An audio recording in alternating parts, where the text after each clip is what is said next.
គឺជាទស្សនវិជ្ជាផ្សារច្រាំងចម្រេះគីឡូម៉ែត្រលេខ7ទស្សនវិជ្ជាផ្សារនេះដែរគឺអ៊ូអមែនតែនហើយសម្រាប់ខែនេះជាខែរ៉ូម៉ាដុននឹងហើយគឺមានបងប្អូនពុះមួយអ៊ីស្លាមយើងគាត់លក់នំគាត់លក់របស់ហូបគឺច្រើនមែនតែនពួកគាត់ប្រកែ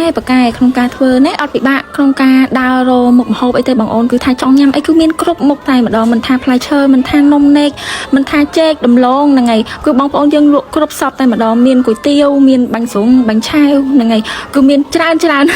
សារនេះដែរគឺមានភាពអ៊ូអមែនតែនបងអូនហ្នឹងហើយក៏ជាផ្សារមួយដែលបងប្អូនមូស្លីមយើងលក់របស់ញ៉ាំគឺច្រើនណាស់ហ្នឹងហើយអត់ខ្វះទេហ្នឹងហើយមានគ្រប់សពតែម្ដងហើយពួកគាត់ធ្វើឆ្ងាញ់ចាញ់ប្រទេសជិតខាងយើងទេបងអូនយើងធ្លាប់តែឃើញប្រទេសជិតខាងយើងគេ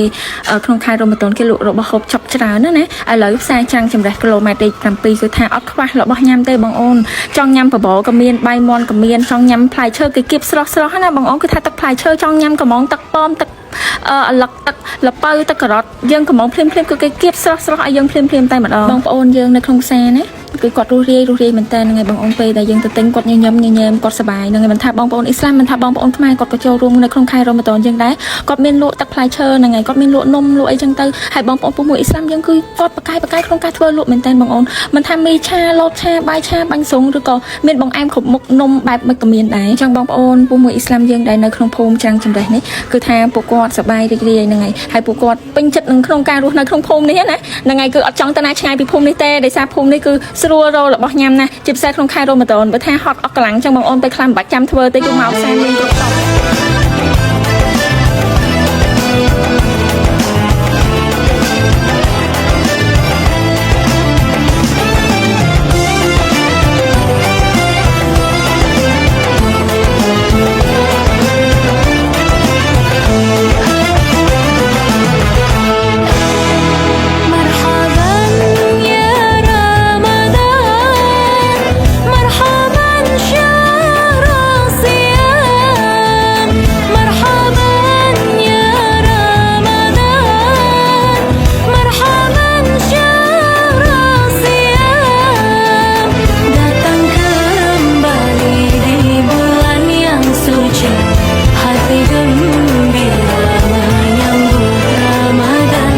ថតពីដើមសារទៅគឺថាអ៊ូអមែនតែនបងអូនដូចឃើញនៅក្នុងវីដេអូហ្នឹងចឹងគឺថាបងប្អូនមូស្លីមយើងលក់របស់ហូបចុកនំនែកគ្រប់សពតែម្ដងគឺថាងាយស្រួលមែនតែនសម្រាប់ផ្សារច្រាំងចម្រេះហើយក្នុងខែរ៉ូម៉ាដុនបងប្អូនយើងចាប់ដើមលក់ចាប់ពីម៉ោង2ទៅបងអូនហ្នឹងហើយម៉ោង2ទៅគឺចាប់ដើមលក់ហើយបងប្អូនយើងក៏ចាប់ដើមមកទិញជារហូតហើយដែររហូតដល់ល្ងាចគឺថាណែនតែម្ដងក្នុងផ្សារហៅតែផ្លូវជិះម៉ូតូអត់មានទេហើយគឺគាត់លក់ច្រើនមែនតែនគឺអត់ខ្វះទេរបស់ហូបចុកនំនែកភូមិច្រាំងចម្រេះនេះជាភូមិដើមកណ្ដាលរបស់ខ្ញុំហើយខ្ញុំពេញចិត្តនិងសប្បាយចិត្តក្នុងការរស់នៅក្នុងភូមិនេះមែនតើបងយើងរស់រាយរាក់ទាក់ហ្នឹងហើយក៏អត់ខ្វះទេដូចខែរ៉ូម៉ាដុនអញ្ចឹងគឺអត់ខ្វះរបស់ញ៉ាំទេមិនថាបន្លែផ្លែឈើនំនែករបស់ហូបចុកជាច្រើនគឺអត់បាក់ក្នុងការញ៉ាំអញ្ចឹងបងប្អូនដែលគាត់ទីចិត្តទីឆ្ងាយណាគាត់ជិះកាត់គាត់អាចចូលមើលនៅក្នុងផ្សារច្រាំងចម្រេះយើងបានហ្នឹងហើយគឺថាអ៊ូអហើយអត់ខ្វះរបស់ហូបចុកទេ